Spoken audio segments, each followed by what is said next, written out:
positive energy and good vibrations from me to you. You have now tuned in to Imperfect Fathers Podcast. Yo, what it do? Positive energy and good vibrations. You, it's your boy, RJD, the Imperfect Gentleman. And yes, this is another dope episode of the Imperfect Fathers Podcast. Yo, Kings, what it do, man? What up? Listen. Man, another day in paradise. We are sitting here on another beautiful night. What's tonight? Tonight's Thursday? Thursday night, man. Thursday night. Yep. Enjoying life. Enjoying the fact that we're still breathing. We're still amongst the living. As my man Chris normally says, we are blessing and progressing. I'm glad that we're in this space right now, fellas. I'm glad to be back on this podcast with y'all. I'm grateful to be back in front of our audience. I'm just glad all around, man. I'm just happy about life at this point in time, man, because I know that there are so many more phenomenal things in store for not just myself, but everyone that's connected to me, man. So, fellas, what's going on with you, man? Like, how's your weeks? How y'all been doing, bro? What's going on with y'all? Man, dude, it's been phenomenal. There's so many different things that's happening for me that it's just great when like everything you've been planning is actually starting to materialize. You know what I mean? Like for so many years you can plan.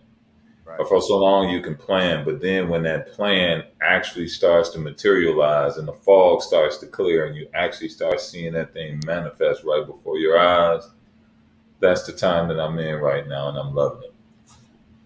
Man, listen, you put that work in, you put your head down, man. It's like and I've been privy to see both of y'all in action. You know what I'm saying? Like to see how y'all work and how y'all get down to business, and there's no surprise in my eyes when either one of y'all reach another level of success and y'all continue to strive and things continue to happen.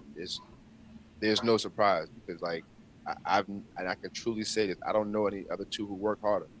Like I truly don't know any other two individuals who work harder and it's been as consistent as you two, because you two are literally what keeps me on my horse, because like I know, damn, I'm gonna chill today.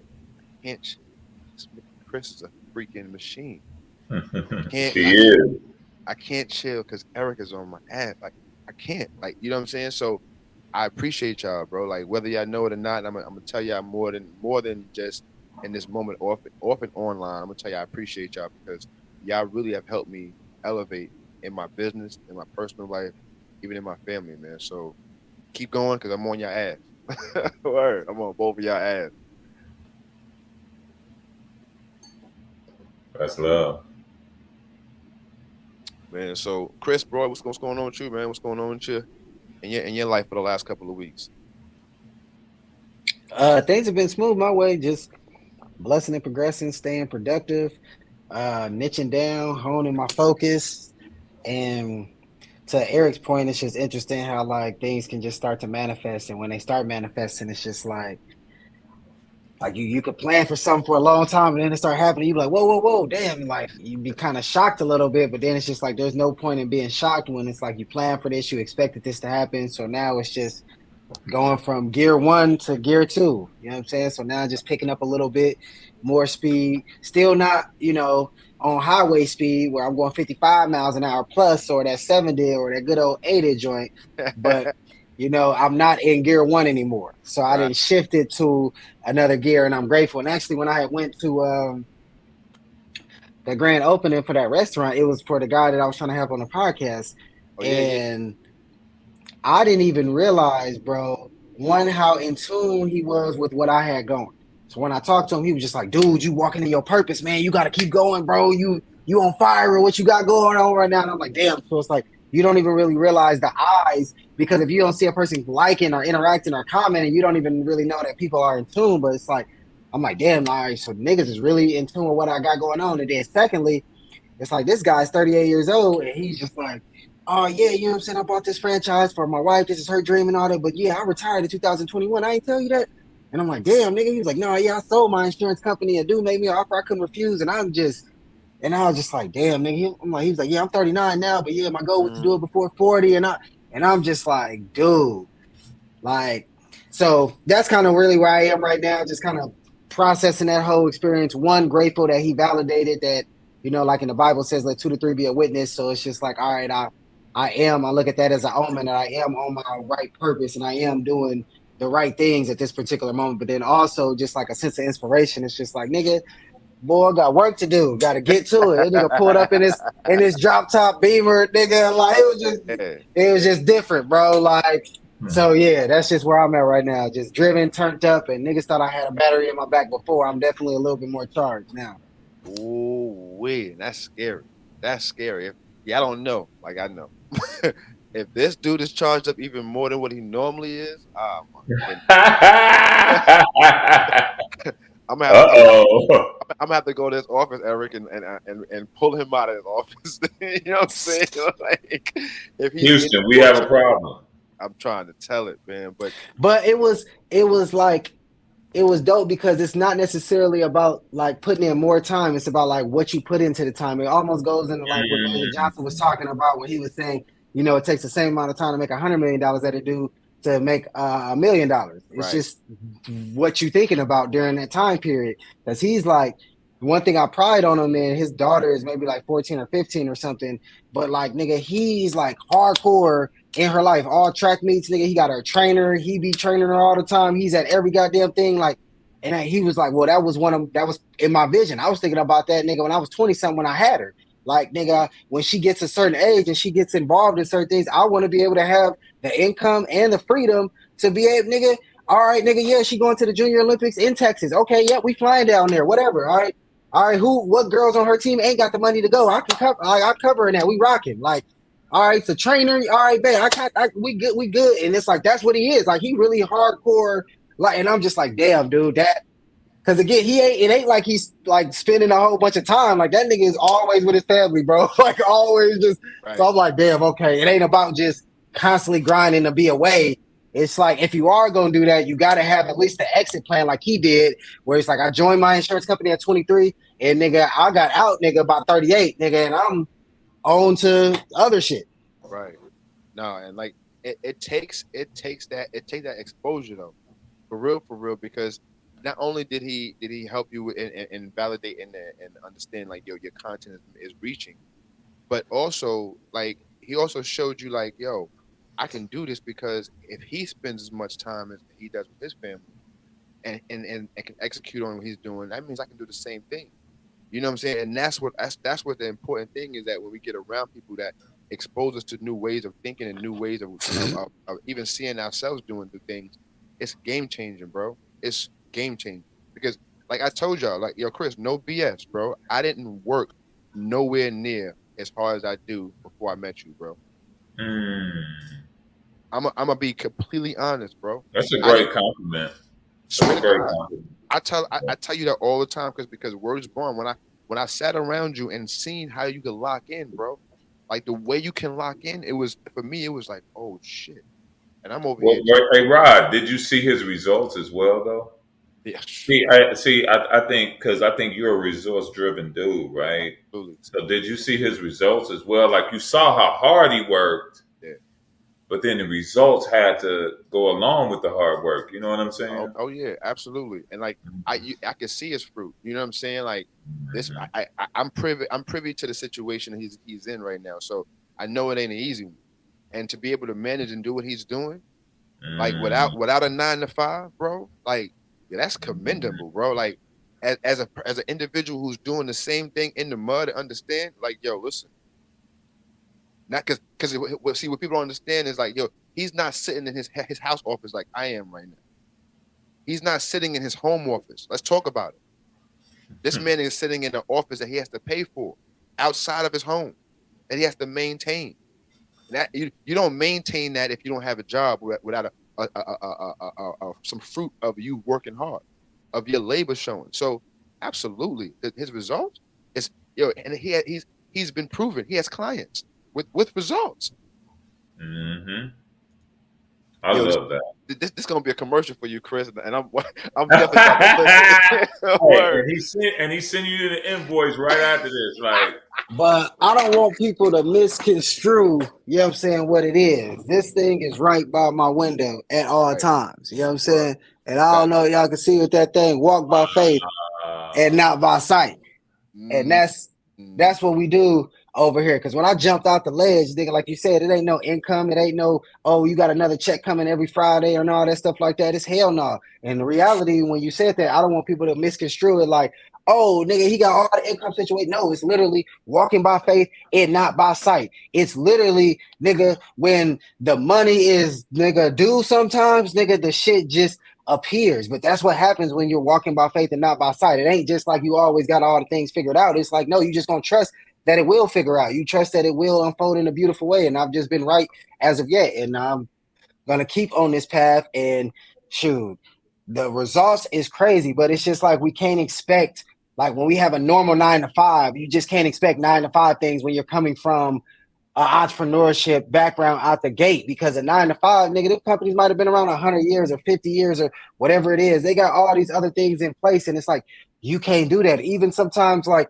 I might close 3 or 4 clients in a month, so people be like, "Damn, nigga, oh, that's 8 bands or whatever it is." But it's just like, I mean, nigga, yeah, but that's not 8 bands that I could just spend. That ain't just 8 bands of profit. People be Right. like, "Oh, you an entrepreneur, so you getting all the bread." I'm like, nigga, it's really better, so low key, to be a high paying nigga employee, Yeah. because you ain't, nigga, if I pay 8 bands as an employee, that 8 bands is mine, nigga. But nigga, when it come to this shit, nigga, taxes got to go into it. Then you got overhead. Then you got all these other things like that. You got to put money in the marketing, and you got to put money System. in. Bro, it's like, hey, when you say all that, I don't want people to misconstrue like, oh, this shit just easy peasy. Because certain Nah. people, oh, I want to do what you do. I'm about to just quit my job and just jump. I'm like, all right, fam, don't do that. Because if I can do it all over again, if I had a me talking to me when I was 18 years old, I would have just when I was in college, I would have just majored in something that was going to lead me to a high paying income, use that income to fuel my passion until I didn't actually need the income anymore. I would not be out here trying to forge my own way like I am doing now. It was being young Yeah. and naive and bullheaded that forced me on this path that now I'm just slowly starting to see some daylight on.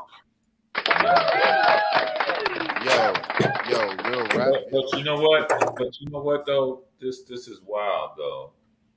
So we on a theme now because this week I had an opportunity to talk to a person that's become a good friend. You know how them people come in your life, and it's like kind of like what you said about Chris, right? And I'm gonna keep her name low right now. You know what I'm saying? Because she's a very discreet person. Understandable. Because when you talk about these types of things, that walking by faith and like, man, it's tight sometimes, and things just show up and stuff like that. Like, you kind of put a target on your back for unbelievers. You put a target on your back for people that don't believe that, and you put a target on your back for those 9 to 5ers who really won't embrace that type of thinking, Chris. But I spoke with someone just yesterday, and literally they said the same words out of their mouth. They're a business owner. They don't have a regular 9 to 5, but it's like almost like their drive, their passion, and like that true belief in what they doing has always been able to make things show up. Did it get tight? Did it get rough? Did they sweat? You know what I'm saying? Did a couple of tears come? Yeah, but in the long run, they still standing. And Rod, I think you could probably speak to that too. Real talk. I mean, you over there quiet, but I kind of know your situation too, bro. Nah, and like, and this is why we like I like having these conversations because y'all know I don't mind keeping it a stack. When Chris says walking by faith and not by sight, like I don't want y'all to misconstrue it because none of this shit we talking about is easy. Mm-hmm. Like, yo, the one thing, Eric, you asked me a while ago, do I prescribe someone to do it the way I did it? You was referring to my relationship. But I'm gonna Yes, sir. take that to even my life.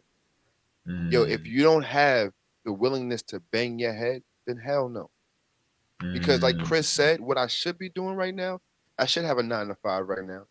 so I can manage my things and still pour into my business? I should. But guess what? I was a unicorn and made too much money early in my business. I jumped in front of the cart and got rid of my horses.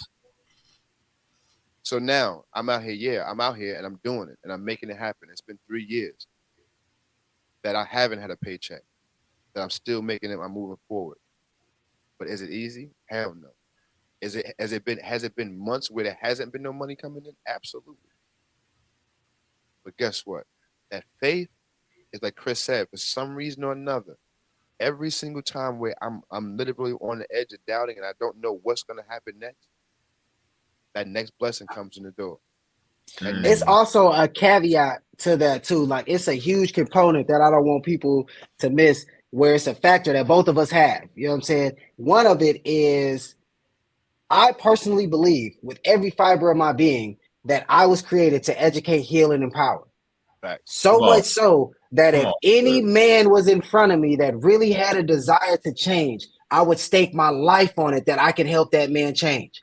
Facts. I'm willing truly to make that bet. Literally, that's the only component necessary is that he got a strong desire to change. That's the only thing I need. And I'm willing to literally bet my life that I can help that man change. Because I truly, with every fiber of my being, believe that that is what I was created to do. And that is what drives the walking by faith. If I didn't have that component, this wouldn't work. I don't believe the walking by faith would work. That's why when my mentor had said, yo, you walking in your calling, I think that's what he was saying is, or what Miles Monroe was saying when you get deployed, you'll never have to worry about being employed. Right. I feel like that this is the deploying. Same thing when it comes to you. I feel like that belief is in you that if a man really, really desired to feel better about himself, that's the only component you really needed, and you would make that same bet.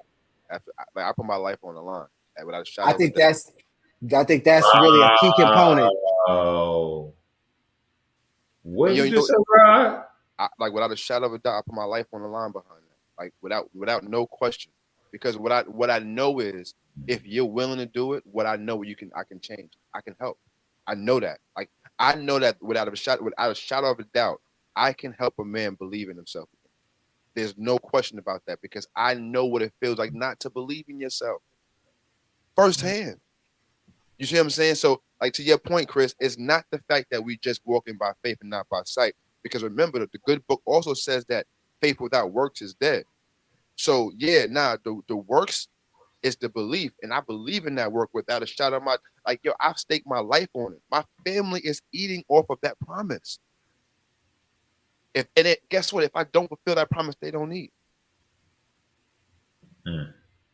So yeah, no, there is no plan B to this. There is no plan B to this.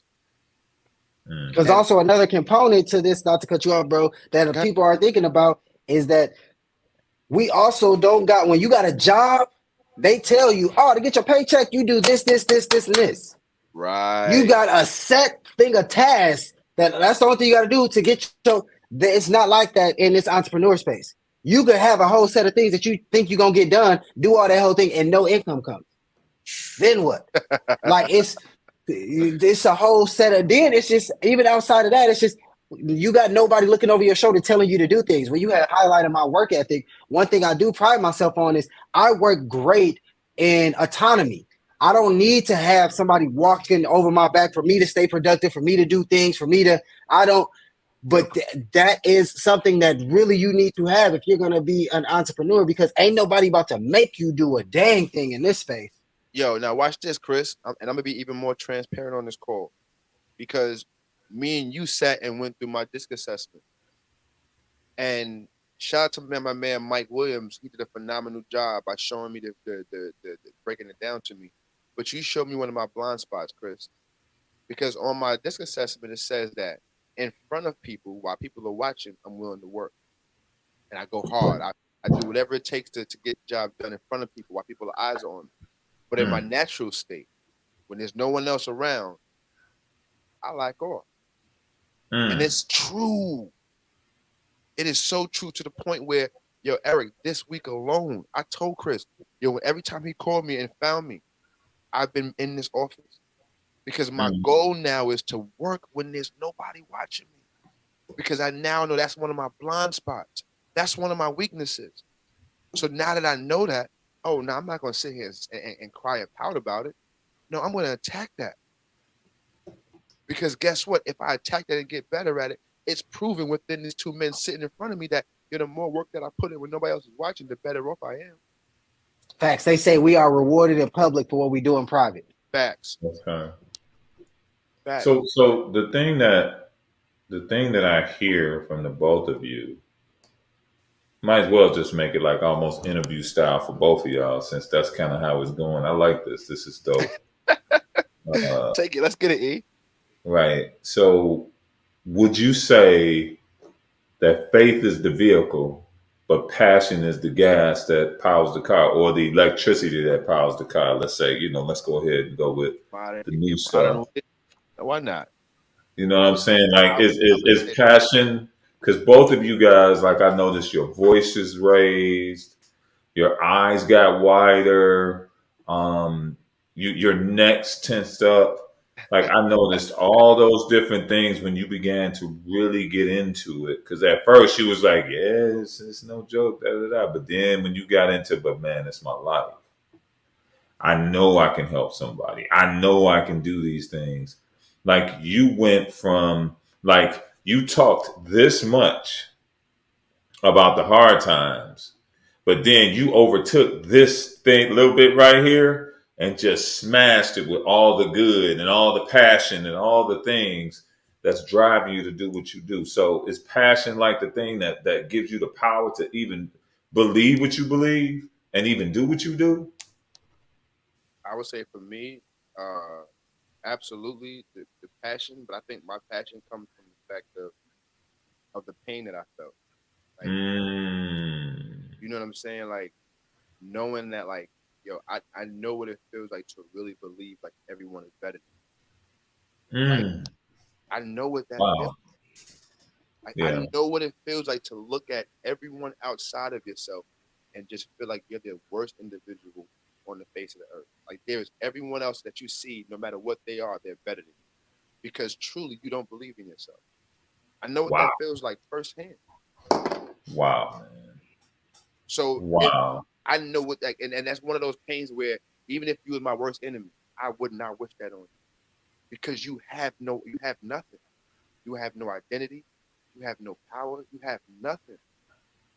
When you truly believe that you have nothing and everyone is better than you, you do not own anything. And it's the most depleting feeling in the world. Wow. Like you find yourself in situations and circumstances where you can only continue to receive the negative things that come from it, because your mind is only going to say to yourself, well, I belong here. And then you're going to, like Tony Robbins said, you're going to then find ways to prove yourself that you're right.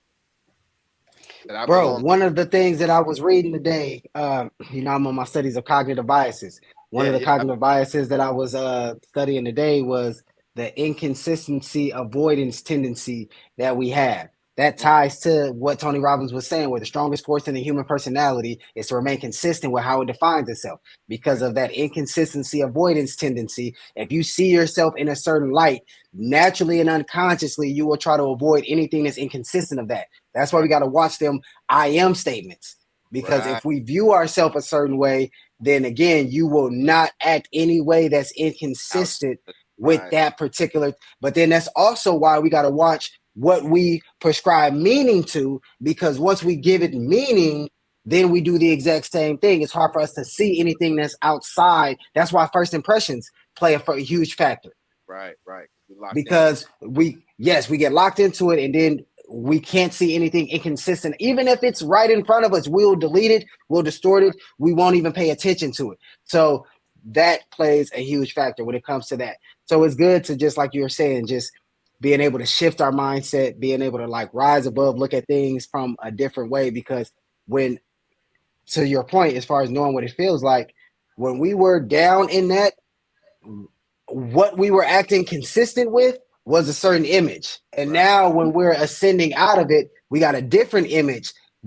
So now the image we have now is inconsistent with what we used to be. We look at that, like I think about me a couple years ago, and sometimes my body just naturally like cringes up a little bit. I'm like, oh shit, just the mental shock of just like, damn, I used to live like that. Damn, I used to think that. Ooh, shit. Like I couldn't imagine being in that place right now. I couldn't imagine going, but that just again shows the proof. But that's why the meditations that we're doing every morning, where, and again, during the meditation, we shouldn't just be sitting there saying a thought. We should be controlling the images that we create in our mind, because the reason why we're getting the same results now over and over again is because the image that we hold, because again, we can't act inconsistent with that image, even if it's an unconscious image. That's why I said we can't consistently be what we inconsistently see ourselves as. So the more we actually focus on that particular new image of ourselves that we want to create, then that is what we can use to use that cognitive bias to our advantage, the inconsistency. Because once we link a new self-image up that's more empowering, that has our best self and our best qualities to it, and our nervous system identifies that that's us, we won't act any way that's inconsistent with that.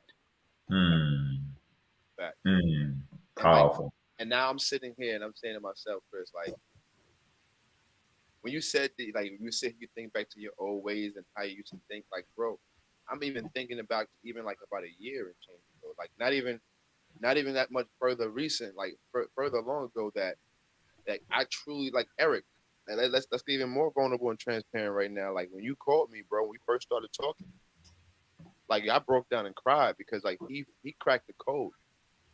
Like here I am, the confidence coach, right? Like I'm out here, I'm doing my numbers, I'm doing things, I'm literally helping men. It's crazy. But here I am on the inside, and everywhere else, I don't believe in nothing I'm saying. I can't apply it to myself. I don't believe it yet. It hasn't become real to me yet. Like I'm operating in this. I'm doing it. I can see it, but I still eternally don't believe it. So when Eric asks me the question, like, yo, you out here coaching and you don't believe it. Yo, he'll tell you I cried like a baby. Because that was the first time. It was like almost like if Eric was here, he was hugging me. Because that was the first time I was able to be like, yo, I'm not. And literally in that moment of being vulnerable, being able to get that off my chest and be like, yo, what? Why am I feeling like this? And then walk through those emotions and see, bro, it's the fact that I was willing to be that vulnerable that even got me out of that situation. You see what I'm saying? So going back to that statement of what you're saying is be careful what you call about that I am statement. You have to, because the only reason I was sitting there feeling the way I was feeling, because I was locked into a thought process of how I should have been at that time. I was in here comparing myself once again to my coaches, to my mentors, to people that I put higher than me, because why? The residue of me still believing that other people are better than me still exists. You see what I'm saying? So it's a constant work. And this is what I want everybody that's checking this podcast out to understand. Yo, this is a consistent work. Like, yo, I'm not sitting here in this chair with this microphone with these two gentlemen trying to say and pretend I got it all together. No, I can't help you go from A to Z. I can help you get from A to maybe E.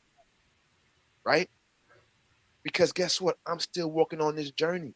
I'm still trying to figure this thing out. And I think that if more of us, quote unquote, internet guys and quote unquote gurus and everybody else was more truthful, there would be more change in the world, y'all. Think about that. How many more times can we, even us as entrepreneurs right now, hear somebody get on the internet talking about, oh yeah, 4 clicks here, do this and do that, and you'll have this done. And then we get the process in front of us and find out, man, he missed 1,600 steps other than the ones he talked about.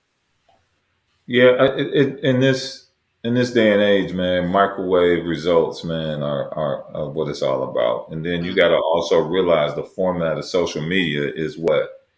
A minute to a minute and 30 seconds to maybe 3 minutes. And I think a lot of people take that time. So, Chris, you know what you said earlier about meditating and seeing things and the actions that you take and how you'll really be moving into that new space that you want to move into. Well, people actually do meditate every day. They meditate when they look at those screens. They meditate when they take in each and every one of those messages from all of these people, right?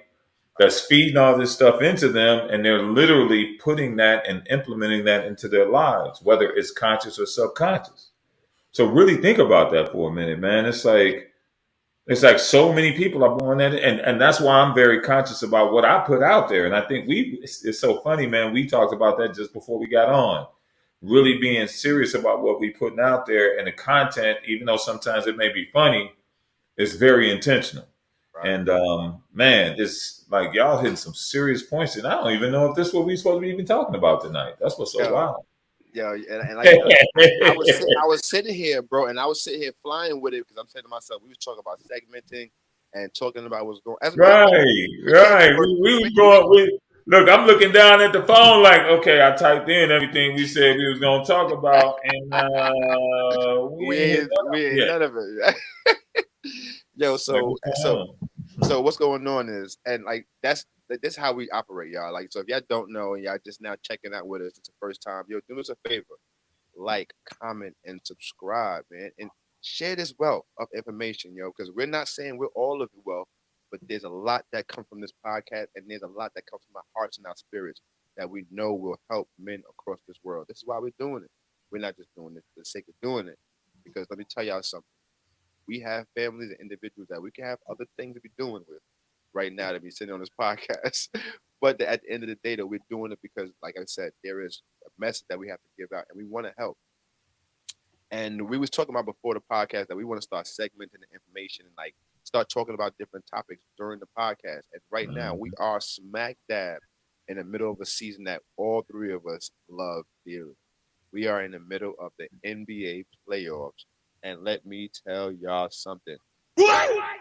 I love the NBA and I love the NBA playoffs, man. So right now, this year is even more special to me than in any other year in the recent history because my New York Knicks are in this not just the playoffs right now, but they're in the second round of the playoffs. We're not gonna talk about how good they're doing right now in the second round of playoffs. Hey, they won. They battling. They still in it. That's a It fact. ain't over. Niggas didn't even think they were when the season started. Niggas didn't even think the Knicks. Niggas was laughing at the Knicks. Right. So the fact that where they made it right now is they could get swept the rest of the way, and it's a facts. Yeah, that's facts, man. Please. I got mad respect for the Knicks. Shout out to the young kings over there, man. Julius Randle, and Mr. Brunson. My God, like if anybody had, if there was, I wish there was a turn the team around award, right? You know what I mean? Like because man, he would literally get that award. Like if the New York Knicks was a winning team, Joel Embiid would not be the MVP. Like I truly believe that because that boy came over to the Knicks and has changed the trajectory of the Knicks, bro. Like Julius was doing his thing as much as he could, but when Brunson got there, man, things changed. That's a fact. That's a fact. So we got, and let's talk about they're not playing against no slouches in the Miami Heat, man. That boy Jimmy Butler is playing out of his mind, bro. Like.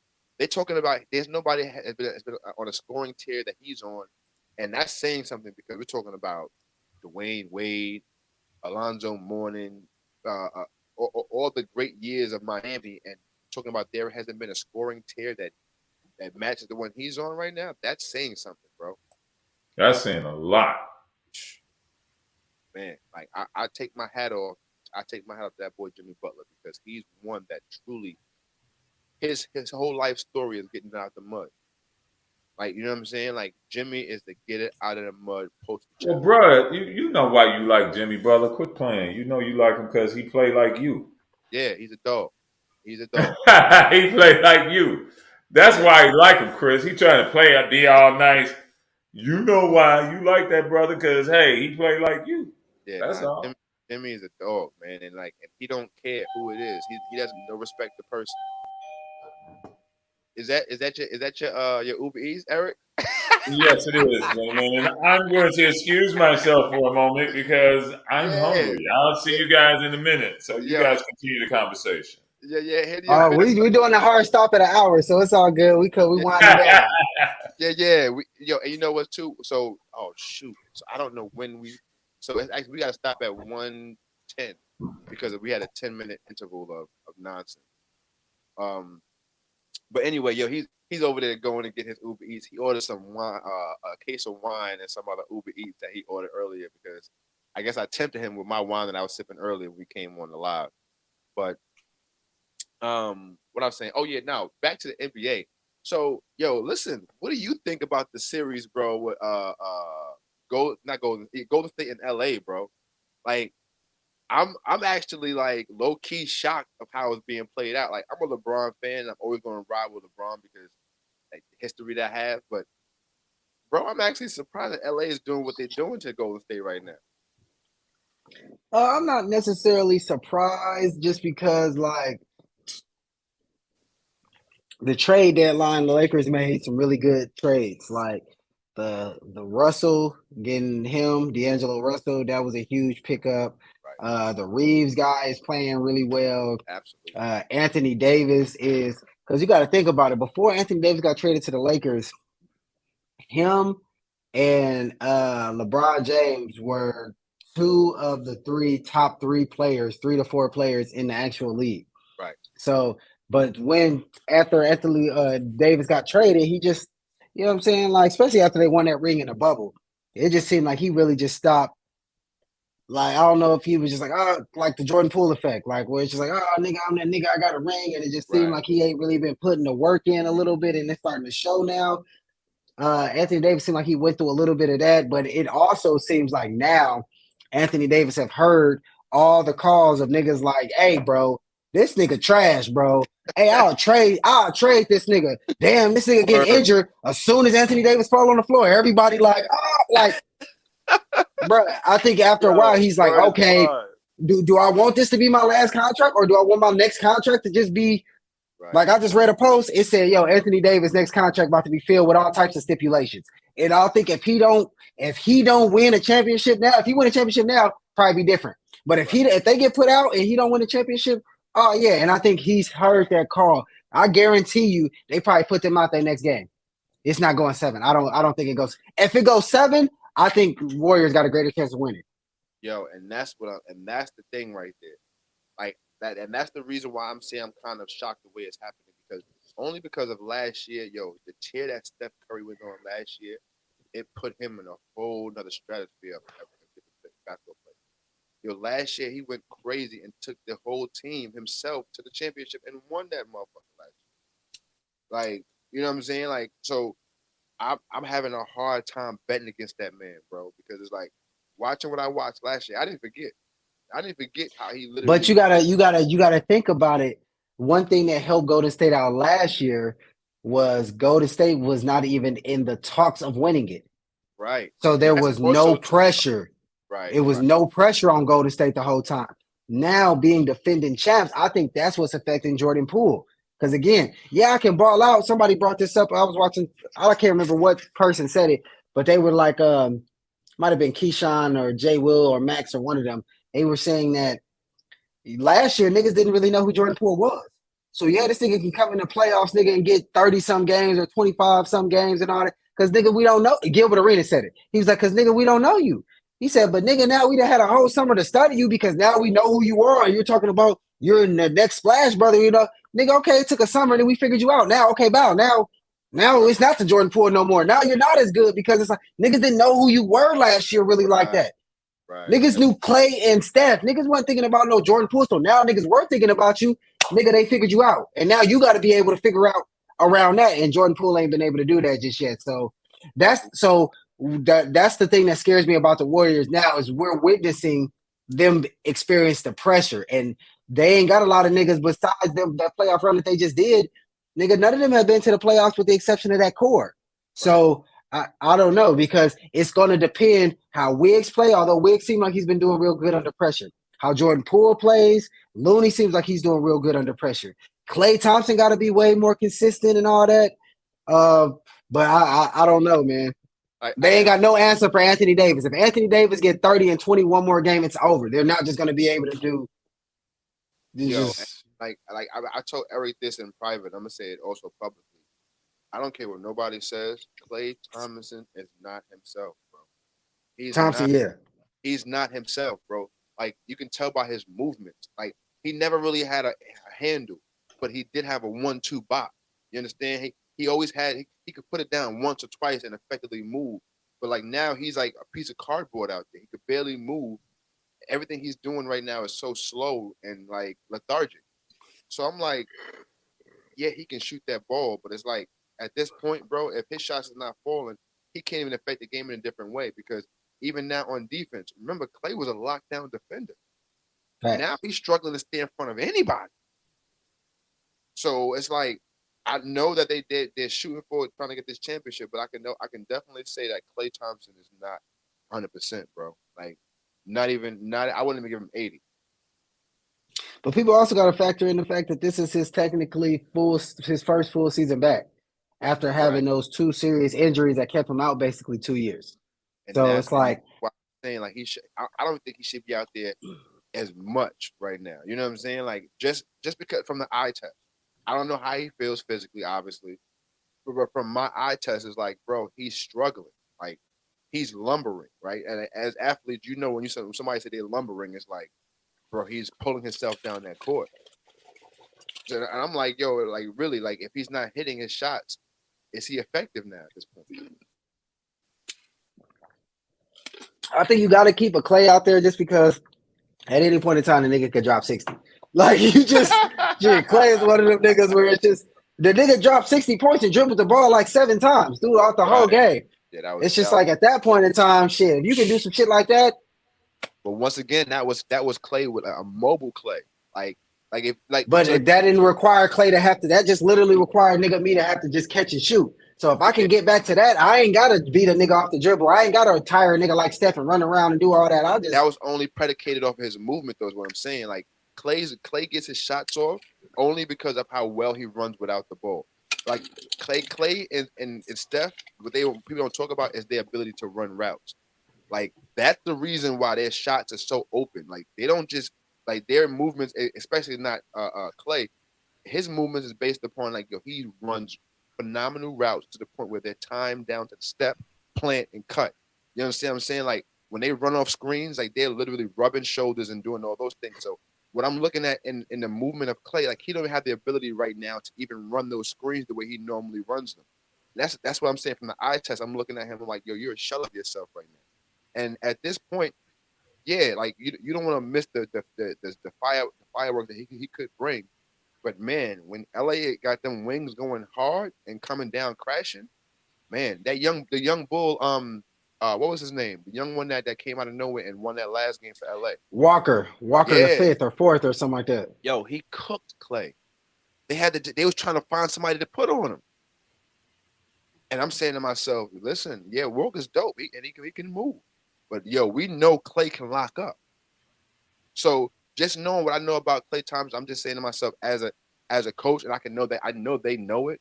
They're letting him play right now because of his name and potential, not just so much of what he's doing for the team right now.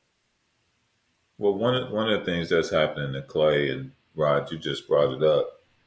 And a lot of times I think people just watch the ball; they don't watch off the ball. And like for me, I watch off the ball. I don't, because everybody wants to look at the star and the guy shooting. But Klay can't guard nobody right now. No. Klay is a defensive liability, so that's cool what you just said, Chris, but you can get 30, but if the 3 men he guarding got 15 apiece and they are cooking him, like, let's go back to D'Angelo Russell. You know what I'm saying? That one game when they won, he went to work on him, man, in the first quarter. He had like what, 15 to 20 points in the first quarter? Yeah. So what Steve Kerr had to do, and if you guys notice, is that he changed his defense up. Yeah. And he changed the personnel up so that they could cover up for Klay not being able to guard like he used to. That's why Gary Payton II is in the games. Yes. You see what I'm saying? That's why Looney had to come out. You see what I mean? Because now Gary Payton II can move a little bit quicker and do things better. And also Wiggins now is like roaming as well. Right. So now you got those 2 dogs roaming and they're shading. They shade to AD to make sure that there's always a double or a triple on AD. and then they get back to whoever Clay is guarding and try to get there. That's even why Austin Reeves has had success. Because Yep. one of the things that Darvin Ham told Austin Reeves is always be aggressive. Yeah. Always go hard. Like if you notice in games, Austin Reeves be taking some crazy shots sometimes, but Darvin Ham is in his head like, hey man, I'm gonna live with you shooting that, whether you make it or not, especially if Clay guarding you. So that's like a little side X factor that I think people aren't talking about. His shooting ability is amazing, but on that defensive end, man, he's hurting. And it's because of what you said, Chris. This man had a torn Achilles on one leg, and on the opposite leg, he had a torn ACL. Right. He shouldn't even be playing. Two He major shouldn't even be playing. Like some people's careers were ended on that. facts. So, and let me tell you, that's the thing I see. it's crazy because even if you think about the legacy of the Splash Brothers, like Steph was the one they had to cover for. You remember, like every time you look up, Steph was being pulled off of Damian Lillard. Any major guard that comes, Clay is guarding. When Cleveland won it, Kyrie had his way. Right. Ron knew throw it to Kyrie. And now he can't couldn't do do that. nothing with him. Nothing. And I respect Steph in that space too, because it ain't just that Clay fell off, but let's give credit where credit is due. The boy Steph is guarding people now. Like I gotta give him that man his props. I've seen him guard up now, and it's like, oh. But listen, also Rod, he could put pressure on him. See, Yes. it's a difference. Yeah. See, it's a difference when It's if I not can't fair. guard you, but then I can come back and come right back at your head. Right. You know what I'm saying? Like I'm coming right Unlimited back. shots Oh, you too. scored on me? Right back at you. And, yo, so Chris, Right back at you. And that's Steph's thing right there. Like he can come right back at you. Yo, but like even to the point of the man. Yes, shout out to Dylan Brooks, whatever his name is, from the Memphis Grizzlies. Yo, they did him dirty. But yo, hey, where's the sound effect? You missed the sound effect moment right there, bro. That's the sound effect. Yo, listen. Yo, that dude literally spoke to LeBron, was like, yo, like he wanted to talk to somebody. But like, how do you talk to the person who can come down and take every single shot they want? The ball is in his hands constantly. Like you can't talk crazy to him, bro. It's like you can't talk crazy to Steph. You can't talk to anyone who can come down with a green light, like especially if you don't have that green light. You understand what I'm saying? Like, bro, that's just like me getting in a dice game with Chris, and Chris got $1 billion and I got $100. And sooner or later, and talk I shit might win for a while, but guess what? That Chris big bank gonna gonna take money. Yeah, big bank gonna take a little bank every trip. Every trip. Yo. So now last one of the series, and my heart goes out for this guy, yo. I don't really like him because he's a dirty player a little bit to me, but I also love him because of that. My man Chris Paul, man. Like, I don't know if Chris Paul's ever gonna make it to the championship, because I don't think they're gonna make it this year, bro. Like, you got KD and all that, but yo, Denver don't look like they allowing y'all to do anything at all. Like, Denver's looking serious, bro. And me, you talk. What is it, 3-2 right now? Yeah. That game just started, right? It come on right at 10? As a matter of fact, let me see. Yeah, it comes on. As a matter of fact, it comes on right now. Hey, by the way, Boston and Philly is going at it. Philly was up, and then Boston made a run. Oh. Yeah, that Boston going home, they lose tonight. That's a fact, and they don't want to do that. They up 8 now though. They made a run, but Boston's up. Yeah, but Tatum played bad again tonight, dude. Before this little flurry he just had, he was 1 for 7, bro. Damn. In the fourth quarter, we've had our discussions about Jason Tatum too, bro. Yeah. Now he you know what I'm saying? Like, they trying to anoint him, but you got to earn that, bro. You got to earn that. Hey, ain't nobody just gonna give you nothing. And I don't care who you are. It ain't about dunking on folk either, because like they try to crown him because he quote unquote dunked on all the major stars already. So you know what I'm saying? So that's quote unquote what his That's life. that young kid mentality. That's that job around. Oh, I'm dunking on niggas. So I'm like, bro, sit your ass down. You ain't accomplished nothing, bro. Like every Right. nigga in this league dunks, bro. Like stop it. Seriously. So wait a minute. I got a question for you. This is like, I'll let you get back to your Chris Paul, but what y'all think about Ja Morant not getting on the All NBA team? I think he can't expect to get on the NBA team if he missing and getting suspended and doing all these other nonsense. Like So that All NBA team is not predicated on play, but it's predicated on all the other stuff too. That's what you're saying? Because well, I mean, even players, it can only he be two is one of the guards. best guards. Yeah, he's one of the Yeah, but best it can guards. only it can only be two of them though. So it's just like you think of Steph, he wasn't better than Steph this year. Nah, Then you hey got man, then you no, got Damian bro. Lillard. Then you got Damian Lillard. Then you got Darian Fox. It's just like, bro, who is this nigga? No, Steph really didn't have a good regular season. Like if you go back and look at the regular season numbers, he really did not have a good regular season.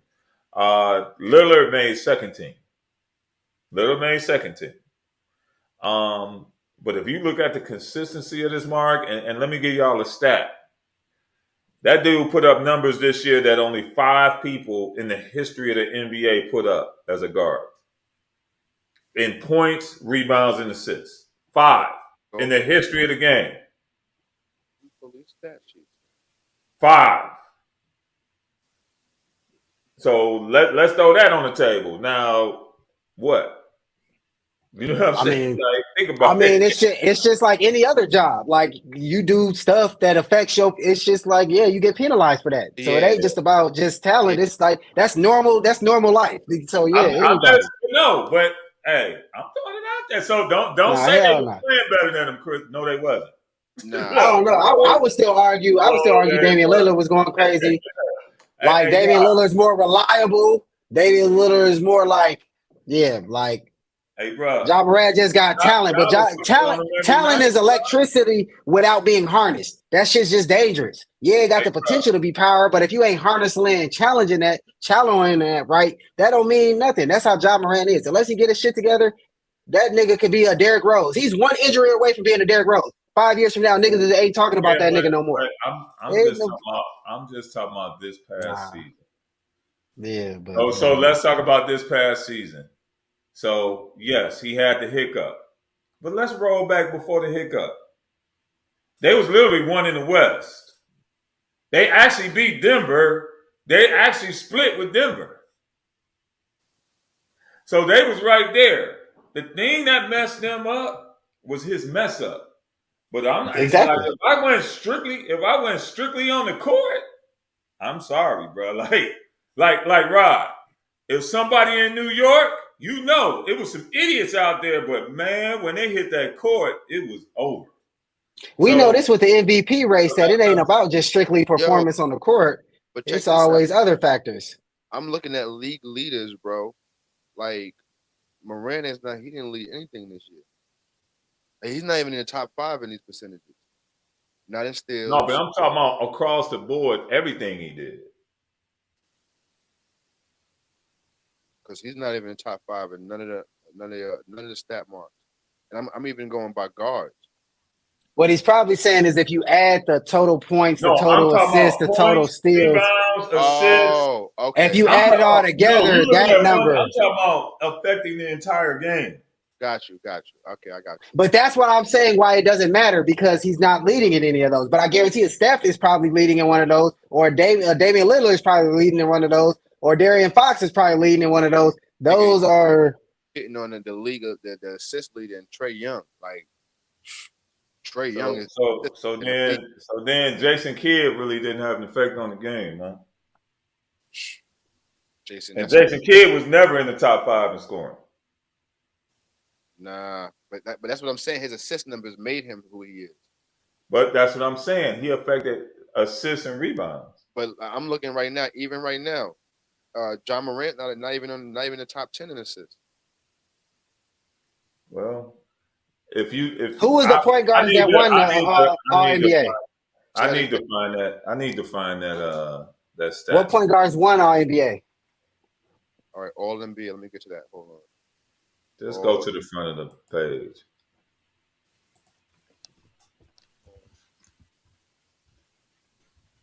All right, here we go. Devin Booker, Kawhi Leonard, Jimmy Butler.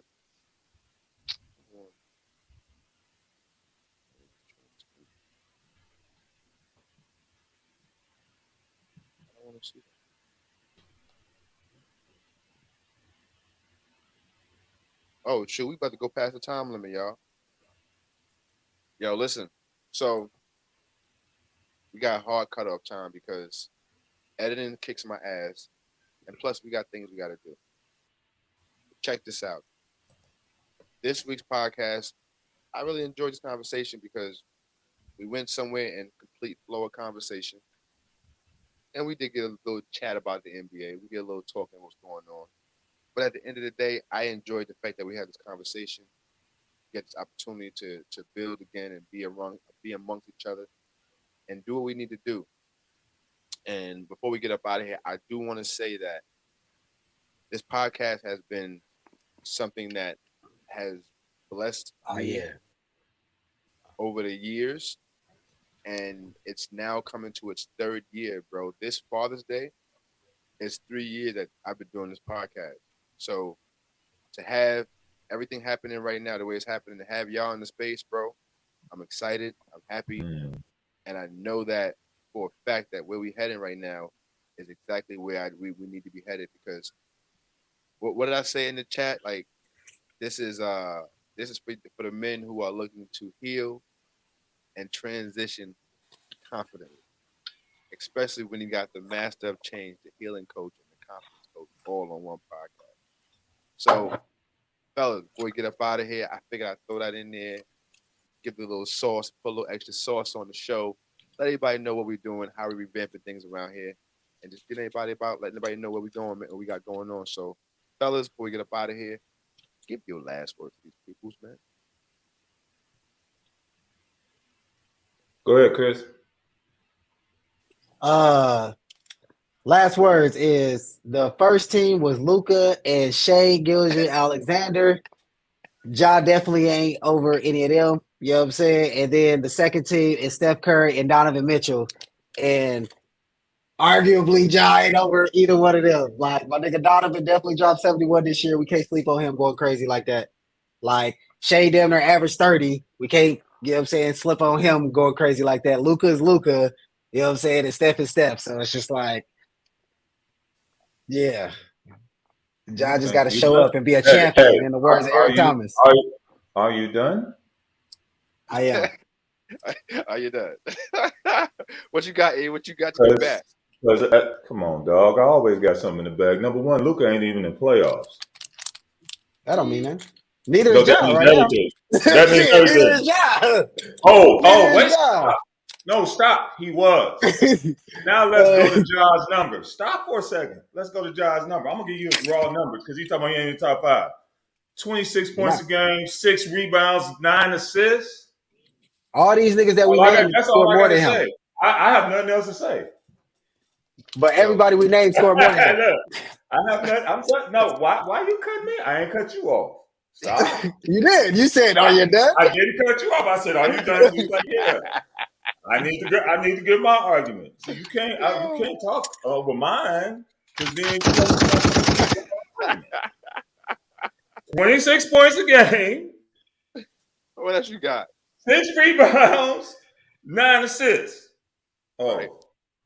But I mean, what? But all the numbers you mentioned still weren't better than the numbers that were before him. Dude, anyway. Yo, man, we about to get up out of here. Look. Luka at home with us, dog. Luka watching the podcast. Man, so is Ja. Probably at a strip club holding his little in the playoffs. Man in Black.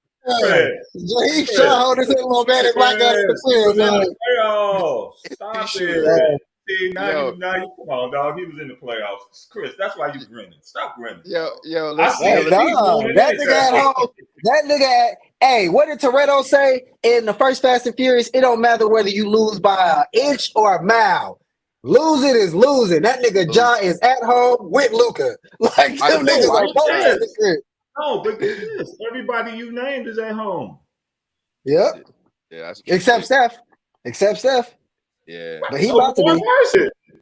So what are He you about to talking be tomorrow. Everybody who Word. raised at the crib. He about to be. That's a fact. Yo, listen, man. What are you As talking always, about? yo, as y'all Man. know, we can sit here and go all night long, y'all. But as Yeah, y'all know, we man, do it's not. all good. I appreciate each and every one of y'all. Once again, please do like, comment, and subscribe because guess what? It helps the podcast and it helps the good people out there that get a chance to see us for the first time, man. So don't have the selfish and stingy energy. There's more than enough for us to go around. Yo, listen, man, we appreciate each and every one of y'all. So go out there and be the best versions of yourself. Fathers, to the world, you're just a dad. That's it. But to your family, you are the world. And dig this. Until the next time we catch y'all on these podcast streets, be good to yourself and the ones around you. And if you can't be good to the ones around you, that's all right. Just get those people from around you. This has been RJD, the Imperfect Gentleman. This has been another dope episode of the Imperfect Fathers Podcast. Y'all be blessed, because we will.